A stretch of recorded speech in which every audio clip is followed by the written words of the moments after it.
Joey was 18 years old and just out of high school. He was too poor to attend college, but not good enough of a student to get scholarships. He hadn't played any sports, so he didn't have a chance for an athletic scholarship either. As with most areas of the country these days, there were jobs to be found, but they were low-paying, doing things that he would rather not do. He was depressed about the whole scene.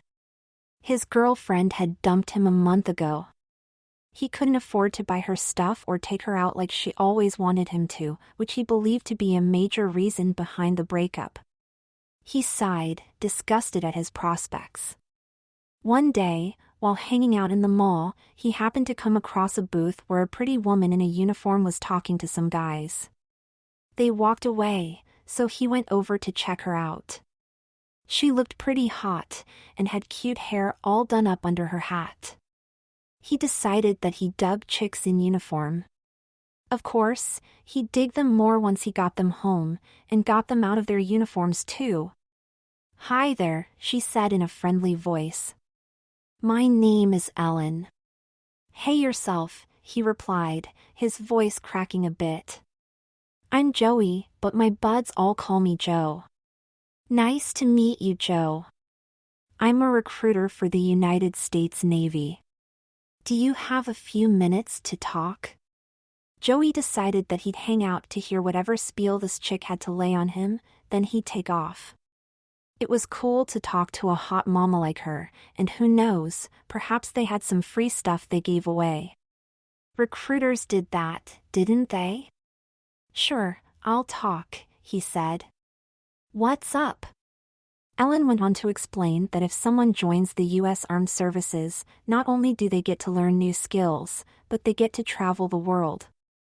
Then, upon graduation, the government gives them money for school. It sounded like a sweet deal. It would solve most of his problems in one fell swoop. He always had liked movies about submarines, so he requested to be placed on one. Ellen even told him that more and more women were joining these days too. Cool. Chicks. He signed the paper. Ellen had failed to tell Joey what kind of hell they put you through at first when you enlist. Training was terrible for him.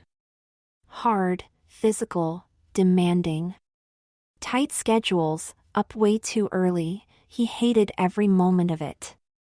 But once he got past that, it became a lot better. He got trained on computers and specific skills for his beloved submarines. Finally, it was time for his assignment. He was assigned to a brand new sub on its maiden voyage. The order said something about an experimental crew, which he didn't understand about. He was just excited. He reported for duty and met with his CO. It turned out to be a chick. She was pretty like Ellen had been, and looked really hot in her little uniform. This was going to be awesome. Her name was Captain Donna Bryant. But for some reason, she was really grumpy. Must be that time of the month. She treated him badly and grumbled about stupid bureaucratic screw-ups. He gave his duffel bag to the porter to take below. Another woman led him below and gave him the basic tour. She also was grumpy and griped under her breath. What was with these chicks?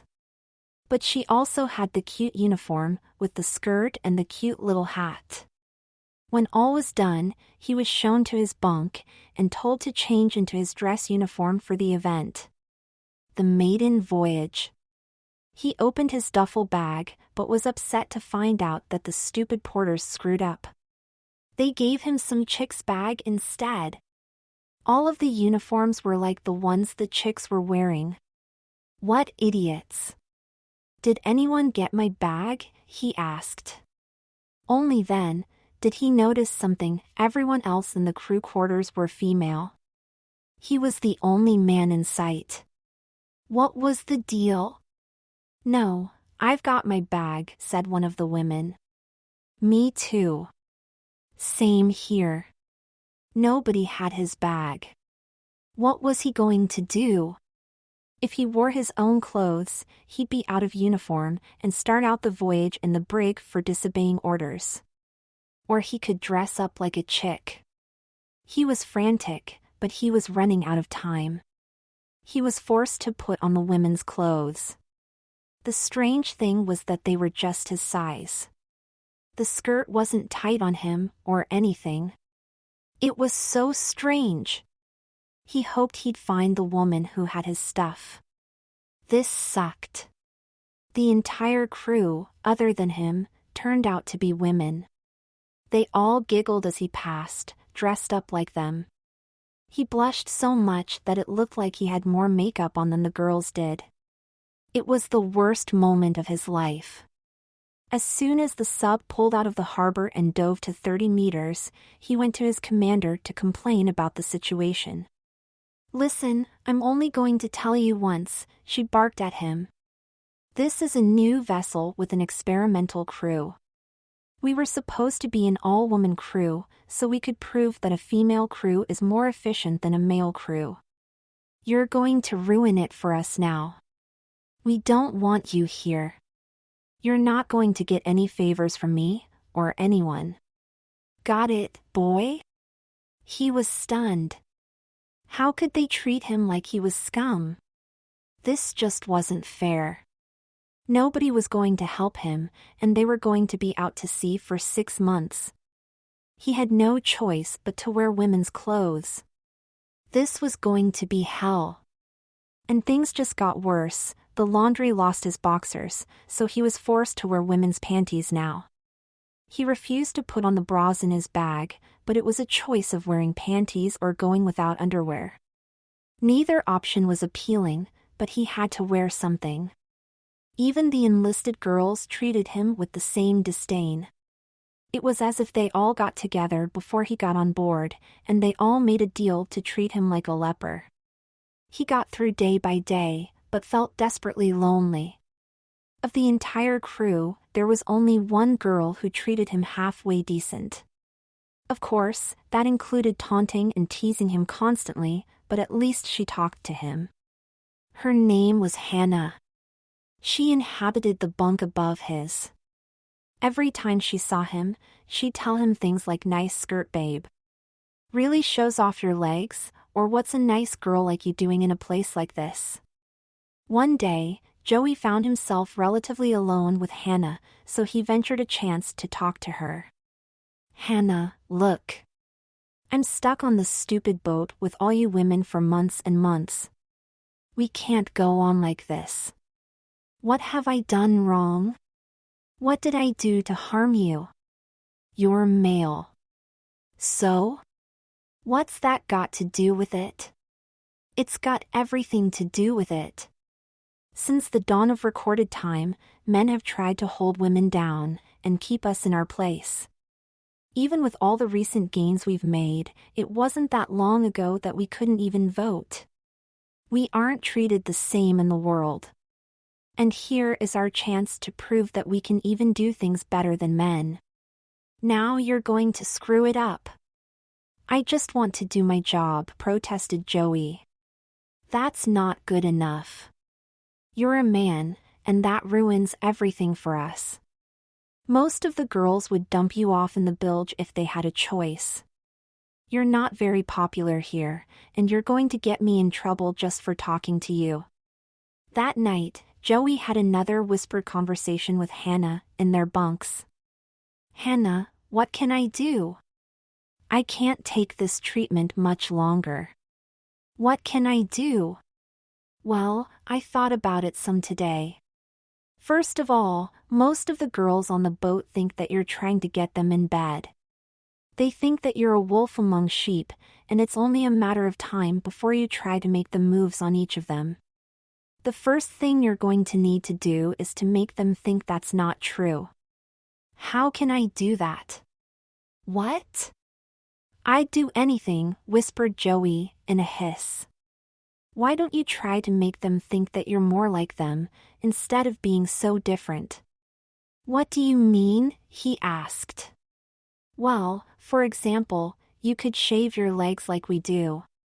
Start to wear makeup like we do. Wear your bra under your uniform.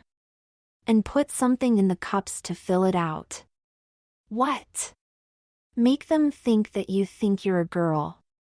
Tell them that you're here because you want to be just like them. And that will make them accept me? They'll think I'm a fruit. Okay, just keep doing what you're doing now. I'm sure that will work. No. All right, I'll give it a shot. Please help me? I'll see what I can do. Now get some shut-eye. We have to be up early. Joey had a hard time falling asleep. Could he really do what she asked? He tossed and turned all night. In the morning, Joey got up as usual and took his shower. He had to wait for the girls to finish because he wasn't allowed in there with them when they were naked. He brought his razor with him and shaved his legs while he showered. He also did his armpits and chest for good measure. When he emerged, he felt so conspicuous with his long, smooth legs. He felt like he stood out like a sore thumb, but nobody seemed to pay him any mind. He put on his skirt, just like any other day. But this time, he also put on one of the bras, which was in his duffel bag. It had sat there since they set out to sea, but now he found it covering his flat chest. He used towels to fill out the large cups. They had issued him a 38C. His shirt was a little tighter now, going on over the lumps on his chest. He felt so weird. He was such a freak. They were going to laugh at him. He walked over to the sink to brush his teeth. He blushed, but none of the other girls seemed to even notice him, as usual. Hannah, however, smiled, looking him up and down. He felt so uncomfortable as she undressed him with her eyes. Looking good, babe. I see you made some changes. Just like you told me, he said. Can you help me with the makeup? I don't know how to do all that. She giggled and led him over to the mirror. She showed him how to put on a light coat of makeup, and it really improved the appearance of his skin. He had never felt pretty before. It made him really tingle all over, especially between his legs. He was pretty. During the day, for the first time, several of the women actually talked to him or said hi as they passed in the halls. It was the first time he didn't feel like a total outcast. Hannah had been right, it really did help. He floated through the day, which went much faster and easier than any other day he had experienced on board. That night, he had another whispered conversation with Hannah. You did great, babe, she said. Thanks for your help. It went so much better today. I can't believe that some of the girls actually talked to me today. I didn't feel like a leper for the first time. See, I told you. You should listen to women's advice more often. Well, what other advice do you have for me now? Just keep up the good work. Try things like going up to a woman, telling her that you wish you were like her, and see what help she has to offer. Once word spreads that you want to be like us, you'll do better and better. Thanks, Hannah, you're a true friend, he said, and he really meant it. Hannah also gave him a jar of cream and told him to put it on his face each night. She said it would help make his skin smooth and prevent wrinkles. That morning, he decided to try her latest bit of advice. There was a brunette who he had been smitten by named Bridget. Like all the others, she had totally ignored him and acted like he didn't exist. He walked up to her boldly and talked. Hi, Bridget, he said. Hello, she said, somewhat coolly. Last time he tried to talk to her, she turned her back on him and walked away. So this was quite a bit better already. Listen, I need to ask you something. I've noticed that you have just the nicest nails of any girl on the ship. I want to be like you. Can you teach me how you do it? She was somewhat taken aback and flattered by the remark. She agreed to meet with him that night and show him some of the basic techniques. "Thank you so much. I'm grateful already," he said. He couldn't wait to get through the day, so he could spend an evening with Bridget. She was very patient with him and showed him how to care for his nails. She even gave him an emery file and half a bottle of nail polish in a color she didn't like anymore. She did half of his nails and had him try the rest on his own. He wasn't very good at it, but she insisted that with practice, he would get better. "Why don't you come back in, say, 3 days, so we can see how they're doing, and I can teach you how to touch them up?" He was just so happy with the latest turn of events. But he was having one problem: the towels inside his bra were beginning to bother him. They rubbed a little as they moved during the day, causing some soreness and redness. He asked Hannah about this, and she promised to come up with something.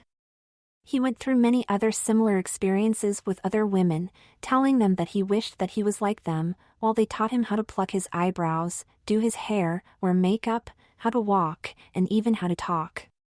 With each little step, he looked and acted more and more like a woman. And the more he did, the more accepted he became. One day, Captain Bryant called him into her tiny office. On a sub, even the captain's office is small. She asked him to sit down and offered him a cup of coffee or tea. He chose the tea. "I see you have been undergoing some changes," she said flatly. "Yes," he replied, "I am trying to be more like you. I want to be like you. I have been trying my best, I can tell.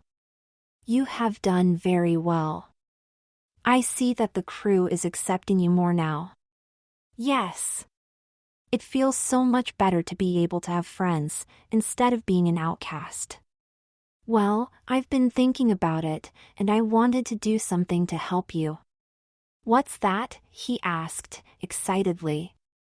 "I have decided that we are going to change your official name of record, to help you in your quest for acceptance. The name Joey just doesn't fit the image you are trying to achieve. I am going to sign papers granting you the new name of Julia. From now on, you are going to be known as Julia. "I am Julia," he said somewhat weakly. "I am Julia," he said louder, with confidence. Captain Bryant took off his current name tag and replaced it with a new one, with Julia emblazoned upon it. From that moment on, Joey was no more. He was now known as Julia. "Hi, Julia," said the girls passing in the hall. He was now almost universally accepted. And he was in for even better news when he got back to his bunk. Hannah was there with a pair of breasts for him. She was holding 2 silicone breast forms, shaped like breasts, complete with nipples. They were large, flesh-colored, with just the right shape. I found one woman who is a breast cancer survivor. She had a spare set, so I traded with her for them. Wow, they're awesome. They look so real. Try them on, she said. He eagerly took his top off, undid his bra, took out the towels, and replaced them with the breast forms. They looked so much better, and felt very comfortable. So much more realistic. With the top back on, if you didn't know better, you would think that Julia actually had breasts. Julia had been putting Hannah's face cream on her chest, trying to help soothe the soreness. So her smooth skin felt awesome touching the gentle skin of the breast forms. "You look proud of them," said Hannah. "I am. Now I'm even more like you."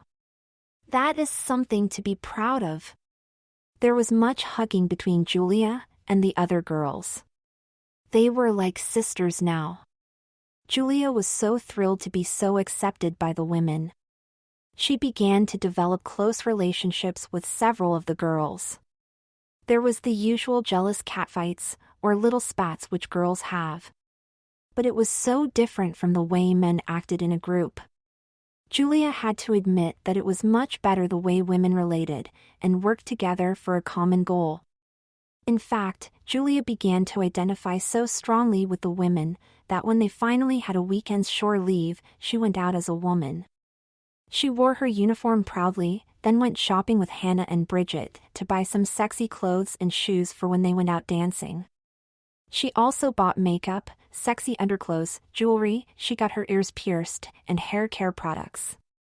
Once back on the boat, she was now fully accepted. If Julia had gone back to her former male persona, the women of the crew would have known that her transformation was a lie. But in fact, she was every bit a woman while on her own time. Everyone on the ship now knew that Julia's past as a male was fading fast. She was far more female than male now. It was now 7 months into Julia's assignment on the ship. She fell into the routine of day-to-day work, doing her assignments, working hard. Time slipped by, and the newness of her femininity wore off. She was so used to wearing a bra now that she would have felt naked without one. Feminine mannerisms in movement and speech were ingrained in her mind to the point of becoming automatic. Without thinking, she always did the feminine thing. So one day, after hitting the shower, she was a bit shocked when she looked in the mirror. She could swear that she had somewhat of a curve to her hip. Had it always been like that? She couldn't remember. And then there was her chest. It had seemed like a long time since she had shaved her chest, yet it remained smooth. And it almost seemed like there was a little bit of swelling. "Hannah, come look at this," she said. Hannah sauntered over. "Look at this. I don't remember having curves. Does my chest look bigger to you?" "Why, Julia, you silly thing," she said. "You're so excited about being female inside that you're imaging your outside changing too. Perhaps you're just willing it to happen." They both laughed. But it had set Julia to thinking when she went to bed that night. She used to feel horny in a male way all the time, but she couldn't remember the last time she had even been aroused. She hadn't masturbated in months, but didn't feel pent up at all. Before she accepted her inner femininity, she used to be so turned on by seeing all the women around her. But now, she had no sexual feelings towards them. It must be that she was around them so much that it had become so normal to see them, and it must have diminished her excitement. But it was strange either way. She decided it must be her imagination, and thought nothing more of it. 2 months later, Julia had another experience, which shocked her again. One morning when she went to get dressed, her clothes just didn't seem to fit her anymore. She checked her weight, but she was about the same. Yet, her top was way too tight, and her bra felt uncomfortable. And her skirt, it was way too loose in the waist, yet it fit all right in the hips. It was like she was slimmed down in the waist, yet gained in the bust. She took off all her clothes, and looked in the mirror. This time there was no denying it, she had curves. This made her smile, but also made her shudder. How could she have curves? And it was also plain to see, her breasts were beginning to grow. She was gaining the female body she wanted. But how could it be true? Julia decided to book a session with the ship's doctor. She went in, and sat down for a checkup. "What seems to be the matter?" asked the doctor. Julia tried to explain, so the doctor told her to take off all her clothes. She did so, and stood ashamed, looking at the ugly thing between her legs. It made her feel so upset, because none of the other girls looked like that. What an awful thing to have! The doctor poked, prodded, took blood samples, as well as other tests. "I'll need to run some of the blood work, but I think I can see the problem. You have a hormonal imbalance. I'll start you on a script today, then come back in a week." Julia started to take 3 pills each day, as prescribed, hoping it would help her, whatever the problem turned out to be. She could hardly wait until she returned the next week. Just as I suspected, you have a hormonal problem," said the doctor. "What do you mean?" replied Julia. "Well, to start with, when you were younger, your body produced an abnormal balance of hormones. You had primarily testosterone in your system. Now your estrogen levels are up to where they should be, but your exposure to the abnormal hormones caused the growths you see between your legs." "That's awful, doctor," said Julia. "What can be done?" "I recommend surgery. Just like with cancer or a skin mole, it is better to remove something like this immediately, before it causes any other trouble." "What do you think?" "Oh, I agree. I hate having that thing growing on me. It makes my outfits look bad, and I can't wear a bikini like the other girls when we go swimming. Please, can we do something about this?" She was scheduled for an operation in 2 days to remove the growth. She had to go on a strict diet for the first day, then fast for 20 hours before the procedure. The time dragged on, and it couldn't arrive soon enough for Julia. It was 2 months later, when Julia underwent her last operation, that she was finally complete. She was a woman inside and out now.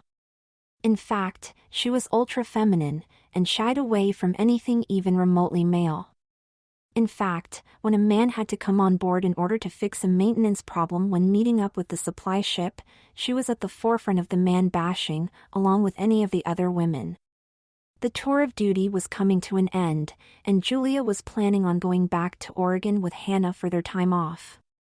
She couldn't wait to meet Hannah's boyfriend, who she had heard so much about, and his brother, who was supposed to be cute. She looked forward to double dating with Hannah. It was going to be awesome. She would go buy some hot outfits for when she went out dancing, and some new bras, since her breasts were now getting too large for her old ones. She waved to Bridget and smiled as she pulled her hair up, put on her cute little hat, and got ready to face another exciting day. Epilogue: Captain Bryant called Hannah into her office, just before the boat pulled into the harbor for the end of the voyage. "Hannah, I want to commend you on the job you did. I wasn't sure if we could tackle it, but you did a superb job. I am going to recommend you for the promotion list." "Thank you, Captain," she said. "Now tell me, what was the hardest part? Getting him to wear the bra, or getting him to start using the estrogen cream?" "Well, once I convinced him that he wouldn't be an outcast anymore if he wore his bra and stuffed the towels in, it became easy to trick him into using the cream. And I spiked his drinks with the estrogen, just like you asked. He never did realize that we were pumping him so full of female hormones. He was swimming in them from day one. Yes, and we supplemented his vitamins as well. He never realized that his daily folic acid supplement was really a birth control pill. I loved how it worked out that he came to us because he wanted to belong. It's like we didn't do it to him, he did it to himself. Inside, he wanted to become a woman. It must have been a real sense of wanting to belong to the group. That and the subliminal messages we pumped into him when he was hooked up to his computer. Really, I never knew about that." "What did they say?" "Oh, they told him that he really wanted to be female, he should have been born a girl, that he needed to have real breasts, and so on. Once he started to change, new messages kept him from noticing any difference until it had progressed pretty far. That triggered him to really want to become female. With all his soul, he wanted to be a girl more than anything. Wow, he never told me that he had been programmed like that. No, he never knew what hit him. By the way, you two seem to have hit it off now." "Oh yes. She's like a sister to me now. I never would have believed it. She looks up to me so much for having shown her the way to femininity. And she really is a friend." I felt guilty about what I did until I realized that Julia is really a different person from Joey, who showed up at first. I may have tricked Joey, but I was always a true friend to Julia. "Yes, my dear, you were. Now you girls go run off and have a good time. I'll see you when you get back. Aye, Captain.